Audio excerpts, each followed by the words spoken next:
नमस्कार, the legal Indian के इस एपिसोड में आपका फिर से स्वागत है। दोस्तों, आज हम एक सोशल और लीगल टॉपिक पे बात करने वाले हैं। और रिसेंटली हमने देखा कि दिल्ली गवर्नमेंट जो है वो बेसिकली एक नोटिफिकेशन लाया है और उस नोटिफिकेशन में ये कहा गया है कि जो स्कूल्स हैं वहाँ पे बच्चों का एडमिशन, वैसे बच्चों का एडमिशन जिनकी परवरिश सिंगल पेरेंट्स के द्वारा की जा रही है, उसको एडमिशन देने में कोई भी परेशानी नहीं होनी चाहिए, ऐसा दिल्ली गवर्नमेंट ने रिसेंटली बताया है।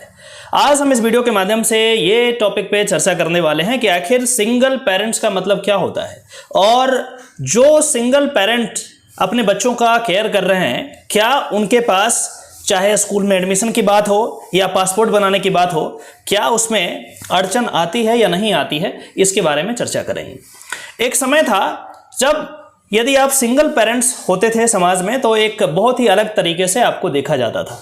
हमारा जो समाज था वो उनको अलग तरीके से देखता था, अलग नज़रिए से देखता था। लेकिन वो धीरे धीरे चीज़ें अब बदलने लगी है। कई ऐसे केसेस हैं, मैंने एक पूरा वीडियो बनाया था जिसमें हमने ABC versus government of Delhi की बात करी थी और उसमें हमने एक स्टोरी आपको बताया था कि एक मदर थी, सिंगल मदर थी, जो कि अपने फादर मतलब बच्चे के फादर का नाम नहीं देना चाहती थी और उसके कारण बहुत सारा परेशानी का सामना उनको करना पड़ा। और बाद में फिर जब चीज़ें हाईलाइट हुई और कोर्ट में मैटर गया तो कोर्ट अलग तरीके से उसको डील किया। अब इस पार्टिकुलर केस में केजरीवाल गवर्नमेंट ने कहा है कि कम से कम शिक्षा के क्षेत्र में कोई भी इस तरीके का प्रश्न नहीं होना चाहिए। तो ऐसे सिचुएशंस थे हमारे पुराने समय में, अब ये चीज़ें नहीं हैं। अब धीरे धीरे हम एक सिविलाइज्ड सोसाइटी की तरफ बढ़ रहे हैं जहाँ पे सिंगल पेरेंट्स होना कोई गलत तरीके से अब नहीं देखा जा रहा है। हालांकि अभी भी कुछ ऐसे केसेस हैं जिसके बारे में हम चर्चा करेंगे। तो सबसे बड़ी बात यह है कि आखिर ये चेंजेस कैसे आए, क्या कारण था ऐसे चेंजेस आने का। बेसिकली जो एग्जीक्यूटिव थे, चाहे वो पासपोर्ट अथॉरिटी हो, चाहे वो हॉस्पिटल अथॉरिटी हो, चाहे वो एडमिशन के लिए जो स्कूल एडमिनिस्ट्रेशन हो या कॉलेज एडमिनिस्ट्रेशन हो, वहाँ पे बहुत तरीके का प्रॉब्लम होता था। और यदि जब तक आप अपने बाबूजी का नाम वहाँ नहीं लिखते थे तब तक आपको एडमिशन नहीं दिया जाता था, तब तक आपका पासपोर्ट नहीं बनता था, एटसेट्रा, ये चीज़ें होती थी। मैटर कोर्ट में गया और कोर्ट ने इस पे संज्ञान लिया। हम इस वीडियो में यह भी चर्चा करेंगे कि आखिर समाज को सही तरीके से सही रास्ते पे ले जाने में कोर्ट का कितना अहम योगदान होता है। कोर्ट ने इन तमाम केसेस में एक सही तरीका दिया और कहा कि सिर्फ सिंगल मदर होने से यदि इस बच्चे का एडमिशन ना हो, यदि बच्चे का पासपोर्ट ना बने, इस बच्चे का क्या कसूर है। और इसीलिए हमने इसको एक पॉजिटिव तरीके से देखा और प्रोग्रेसिव वे में हमने डिसीजंस दिए जो कि हाई कोर्ट्स या सुप्रीम कोर्ट के द्वारा दिए गए हैं।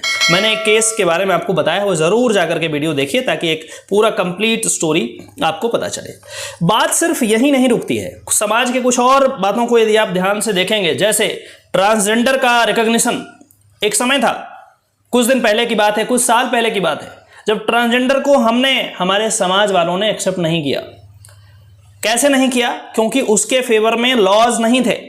सारे लॉज से ट्रांसजेंडर को एक्सक्लूड कर दिया गया।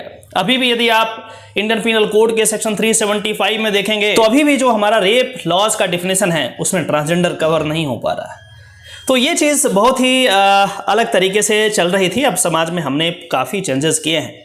अभी भी यदि आप स्टूडेंट हैं तो आप देखे होंगे, यदि आप स्कूल गोइंग स्टूडेंट हैं, कॉलेज गोइंग स्टूडेंट हो, तो आपको ज़रूर पता होगा कि आपके यहाँ बॉयज़ कॉमन रूम होगा, गर्ल्स कॉमन रूम होगा, ट्रांसजेंडर कॉमन रूम नहीं है। और हम में से कोई भी व्यक्ति इस बात को क्वेश्चन नहीं करता। हमने जानबूझ करके उनको अपने समाज से बिल्कुल साइड लाइन कर दिया और यही कारण है कि उनको हमने मजबूर कर दिया ट्रैफिक लाइट पे पैसा मांगने के लिए। तो ये चीज़ भी आपको ध्यान में रखना होगा। लेकिन हम इस वीडियो के माध्यम से ये समझने का प्रयास कर रहे हैं कि कोर्ट कैसे इन तमाम चीज़ों को ध्यान में रखते हुए एक प्रोग्रेसिव वे में कैसे आगे बढ़ता है। ट्रांसजेंडर्स के राइट को हमने रिकॉग्नाइज किया, कोर्ट ने रिकॉग्नाइज किया। कई सारे ऐसे केसेस हैं और उसके बाद जब डिसीजन आया तब ये कहा गया कि नहीं, अब सिर्फ मेल या फीमेल ही नहीं होगा। जब आप फॉर्म भरते हैं कहीं पे, अब एक थर्ड जेंडर भी होता है। ये चीज़ें कैसे हुई? ये चीज़ें कोर्ट के इंटरवेंशन के बाद हुई। एग्जीक्यूटिव अपने आप ना तो ट्रांसजेंडर के विषय में कुछ सोचा और ना ही अभी जो हमने बात करी जिसमें हमने सिंगल पेरेंट्स की बात करी, वहाँ पे इस तरीके से सोचा। तो ये जो इनिशिएशन होता है अधिकतर मामलात में कोर्ट के द्वारा होता है और उसके बाद एग्जीक्यूटिव उसको पालन करती है और फिर समाज एक अलग तरीके से चलता है। यदि आप दिल्ली मेट्रो में सफ़र आज करते होंगे या एयरपोर्ट पे जाते होंगे तो आज भी आप देखेंगे बहुत सारे ऐसे जगह पे जहाँ पे अभी भी जो चेक करने की बात होती है कि आप जो है मेल हैं तो इधर जाएं, फीमेल हैं तो उधर जाएं, ट्रांसजेंडर के लिए अभी भी सारे जगह पे नहीं हुआ है। कुछ ऐसे जगह हो सकते हैं जहाँ पे हमने किया है।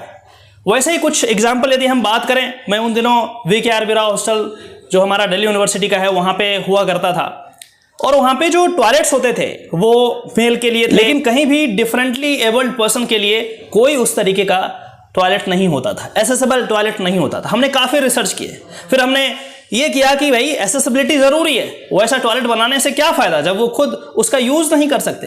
तब जाकर के कम से कम दिल्ली यूनिवर्सिटी में बहुत सारे चेंजेस हुए और हर एक कॉलेज में और हर एक डिपार्टमेंट में एक अलग तरीके का टॉयलेट बनाया गया जिसमें हमने जो डिफरेंटली एबल्ड पर्सन है उनको भी एक्सेस दिया। तो इस तरीके से समाज में चेंजेस धीरे धीरे आता है और अधिकतर बार हमने देखा है कि ये चीज़ कोर्ट के इंटरवेंशन से आता है।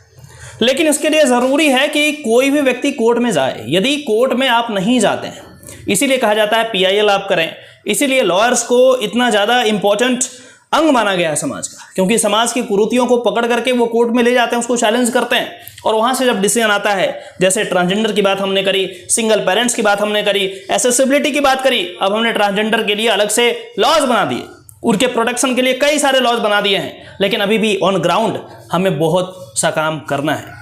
तो आशा करता हूँ कि इस वीडियो के माध्यम से आपको ये समझ में आया होगा कि किस तरीके से हम प्रोग्रेसिव वे में आगे बढ़ते हैं और प्रोग्रेसिव वे में आगे बढ़ने के लिए ज़रूरी है कि हम समाज में जो कुरीतियां हैं उसको उठा करके कोर्ट के दरवाजे तक ले जाएं। और एक और बात मैं आपको बताऊं कि ये चीज़ किसी एक व्यक्ति से नहीं होगा, ये मेरी भी जिम्मेदारी है, आपकी भी जिम्मेदारी है और उन तमाम व्यूअर्स की जिम्मेदारी है। जहां भी आप इस तरीके की बातों को देखें, जहां पे भी आप डिस्क्रिमिनेशन को देखें, आप उसे क्वेश्चन करें, उस चीज़ को किसी लॉ स्टूडेंट से डिस्कस करें, लॉयर से डिस्कस करें, एडवोकेट से डिस्कस करें।